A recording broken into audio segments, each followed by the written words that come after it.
बुरु जपारे सिवली बोना मेनते मिट्टांग अतु ताहे कना। ओना अतु रे गेल मिट साई आरेगे मिट साल रे जैनोग ᱧᱩᱛᱩᱢᱟᱱ मिट साधु बाबाई हेज सेटर लेना। ओना अतु रेन अतु हर को उनी साधु बाबा ताहेन लगित मिट्टांग कुड़िया ओड़ा को बनावादेया। उनी साधु बाबा दो धरती बाबा मेनते को होहवाय कान ताहेन। ओना सिवली बोना अतु रेगे उनी साधु बाबा दो मिलन मेला मेनते मिट्टांग स्कूले बनाव लेदा।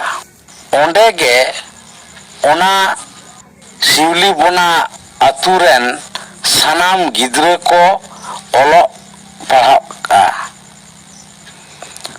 ओना स्कूल रिया परिवेश दो एटा एटा स्कूल खन दो आदि तेद गे जुदा गया। माचेद कोहों आदि को नपाया। साधु बाबावा कुरुमुटुते हर डाहार सावते न्यूदा रिया हों भागी बंदेज मेनाआ।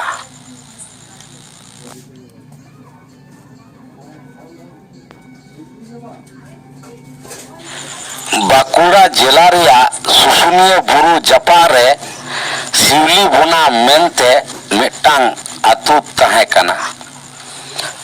ओना अतु रे गेल मिट साई आरेगे मिट साल रे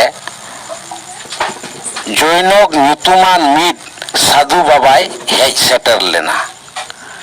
ओना अतु रेन अतु हर को उनी साधु बाबा ताहेन लगित मिट्टांग कुड़िया ओड़ा को बनावादेया। उनी साधु बाबा दो धरती बाबा मेनते को होहवाय कान ताहेन। ओना सिवली बोना अतु रेगे उनी साधु बाबा दो मिलन मेला मेनते मिट्टांग स्कूले बनाव लेदा। ओंडे गे ओना सिवली बोना अतु रेन सानाम गिद्रे को ओलो पढ़ाका। ओना स्कूल रिया परिवेश दो एटा एटा स्कूल खन दो आदि तेद गे जुदा गया।